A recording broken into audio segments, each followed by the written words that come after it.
पहला प्रश्न दिया हुआ है, यदि किसी संख्या में 204 से भाग देने पर 678 भागफल और 82 शेष बचता है तो वह संख्या बताइए। देखिए ये क्या, आइए इसको हल करते हैं। देखिए किसी संख्या में 204 से भाग देने पर, जिससे हम भाग देते हैं उसे कहा जाता है भाजक।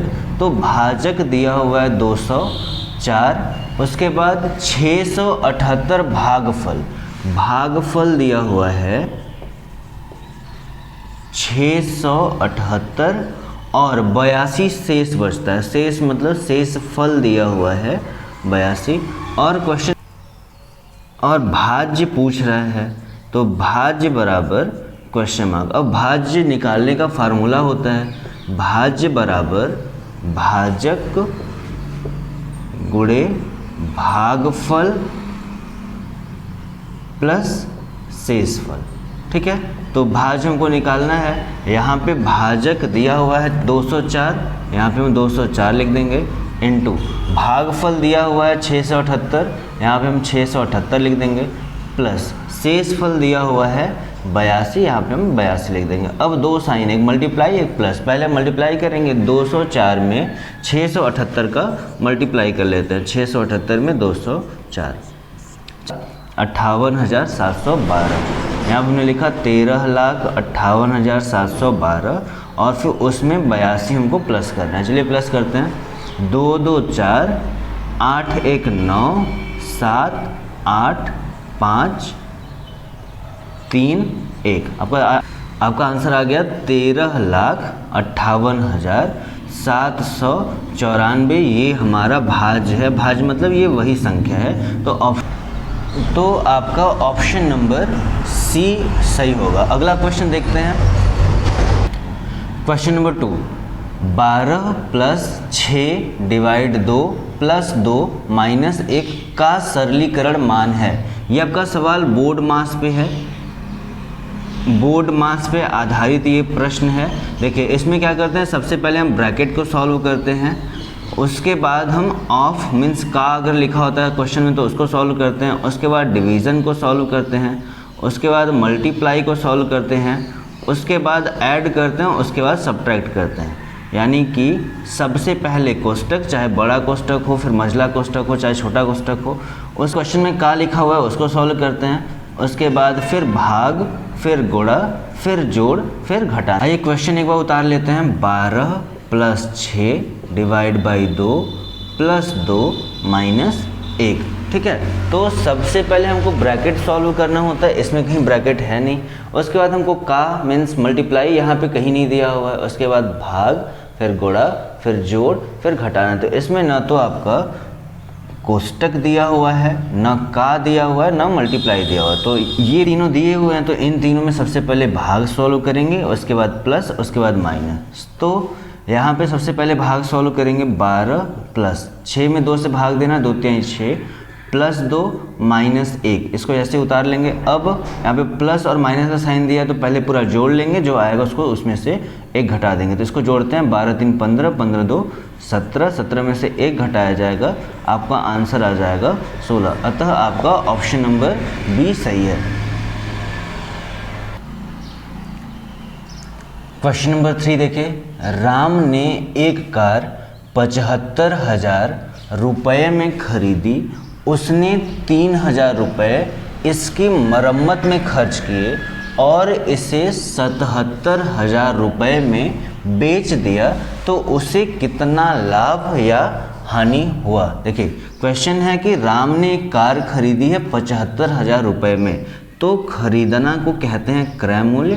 तो कार का क्रय मूल्य हो जाएगा 75,000 रुपये। ठीक है, उसके बाद उसने क्या किया है, मरम्मत पर खर्च किया। मीन्स जो कार है उसकी मरम्मत का खर्च हो गया 3,000 रुपये।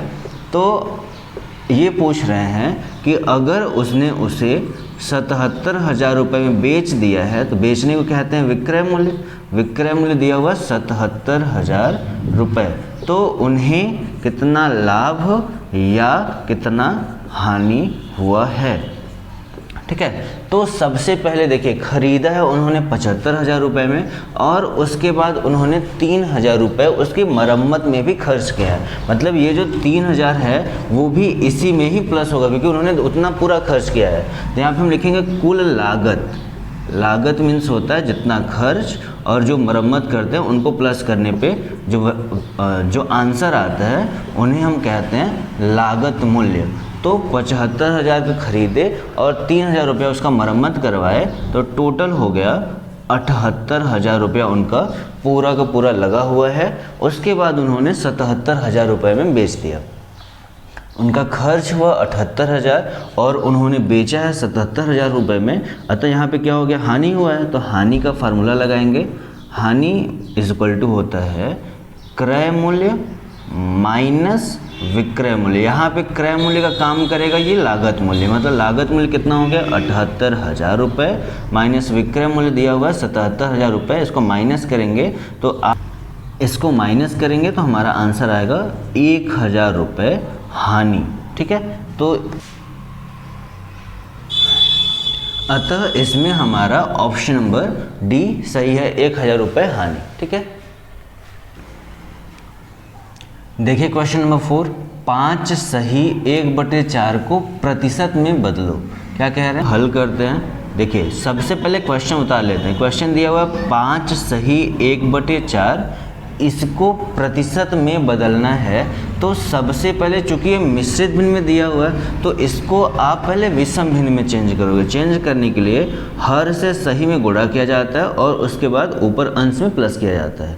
तो 4 पंजे 20 और 20 में 1 जोड़ेंगे तो ये हो जाएगा 21/4। अब इसको हमको प्रतिशत में बदलना है। देखिए प्रतिशत में बदलने का फार्मूला क्या होता है कि किसी भी भिन्न को प्रतिशत में बदलना है तो उसमें बस 100% से गुणा कर देना है। ठीक है, देखिए गुणा करेंगे तो जिसके बटे कुछ नहीं उसके बटे 1 होता है, और ये 4 जो है ये 100 से कट जाएगा। 4 एकम 4, यहाँ पे 4 दूनी 8, 4 पंजे 20।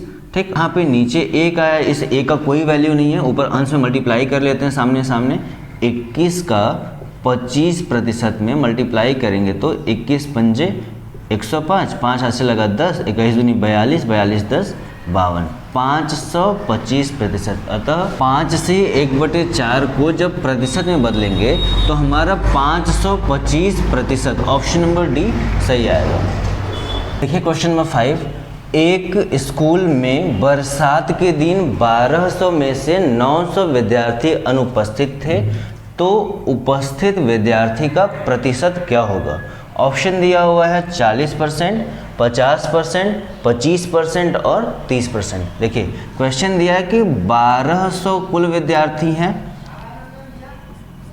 कुल विद्यार्थी 1200 हैं, उसमें से 900 विद्यार्थी अनुपस्थित हैं। अनुपस्थित मतलब उस दिन 900 विद्यार्थी नहीं आए थे। तो ये कह रहा है कि उपस्थित विद्यार्थी का प्रतिशत बताइए। उपस्थित जो विद्यार्थी थे वो कितने प्रतिशत उपस्थित थे। तो देखिए सबसे पहले तो विद्यार्थी कुल कितने हैं 1200, उसमें से 900 अनुपस्थित हो गए, तो उपस्थित कितने थे वो निकाल लेते हैं।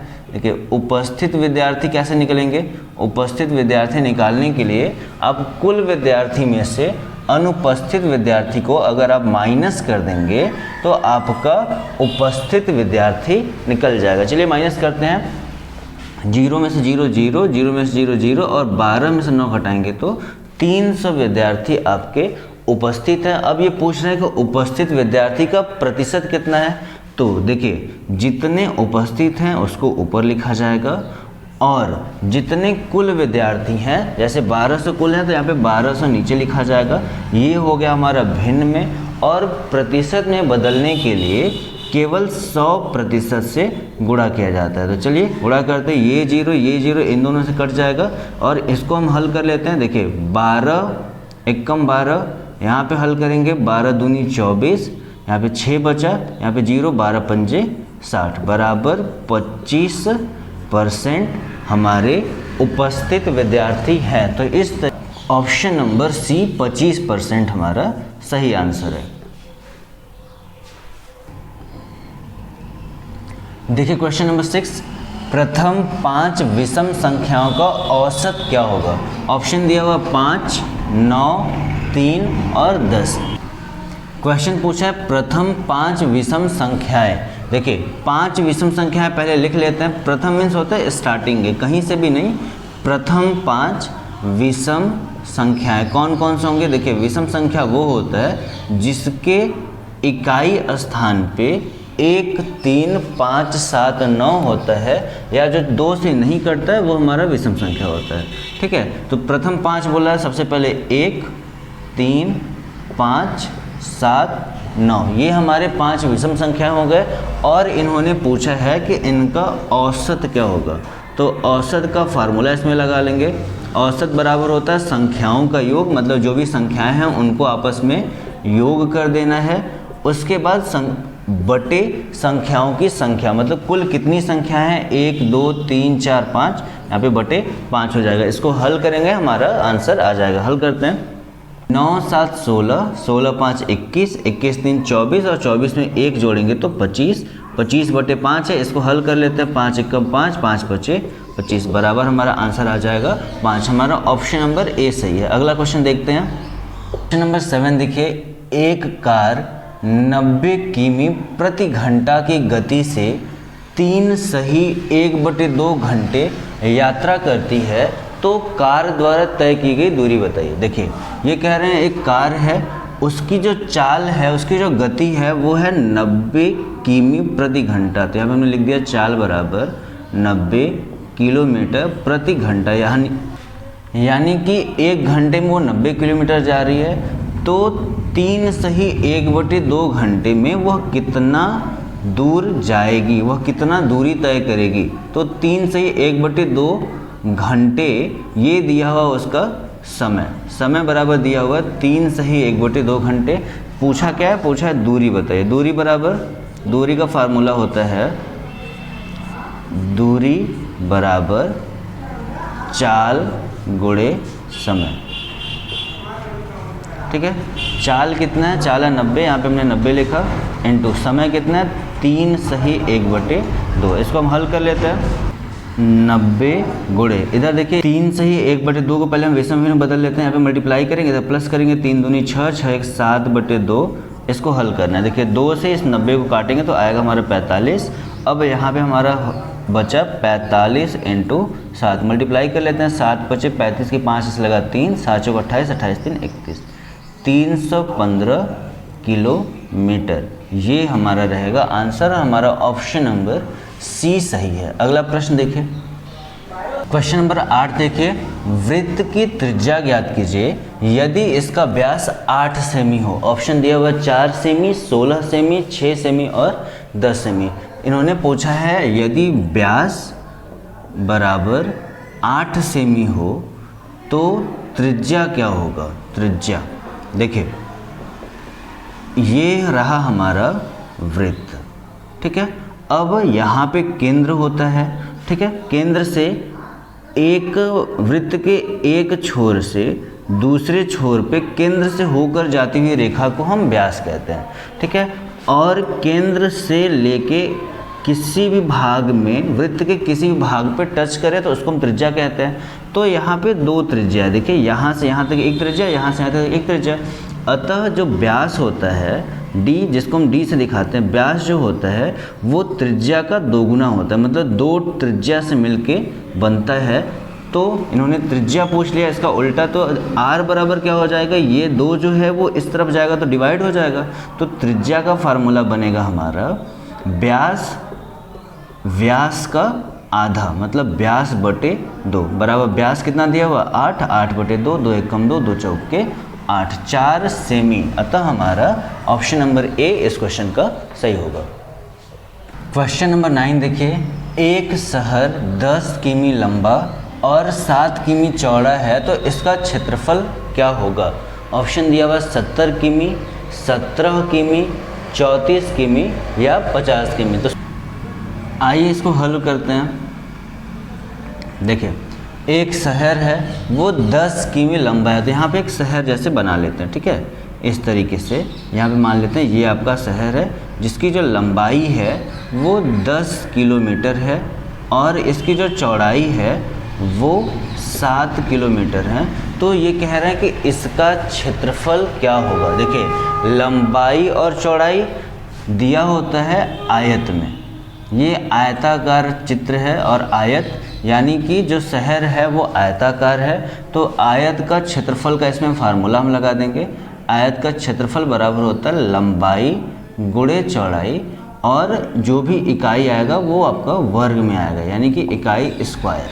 ठीक है, तो लंबाई कितना दिया हुआ है 10, 10 में हम 7 का मल्टीप्लाई कर देंगे, 10 सत्ते 70, और यहाँ पे किलोमीटर है तो ये हो जाएगा वर्ग किलोमीटर। तो हमारा जो सारा ऑप्शन है ये आएगा 70 वर्ग किलोमीटर में। ऑप्शन नंबर हमारा ए इसका सही है। अगला क्वेश्चन देखते हैं, क्वेश्चन नंबर 10। देखिए एक रेलगाड़ी दिल्ली से शाम 6:30 बजे प्रस्थान करती है और अपने गंतव्य पर अगले दिन सुबह 10 बजे पहुंचती है, तो यात्रा का कुल समय क्या है। देखिए एक रेलगाड़ी है वो दिल्ली से शाम को चलती है, तो प्रस्थान करने का समय कब दिया हुआ है, प्रस्थान करने का समय दिया हुआ है 6:30 बजे शाम को, शाम मतलब पीएम, और अगले दिन पहुंचने का समय कब दिया हुआ है,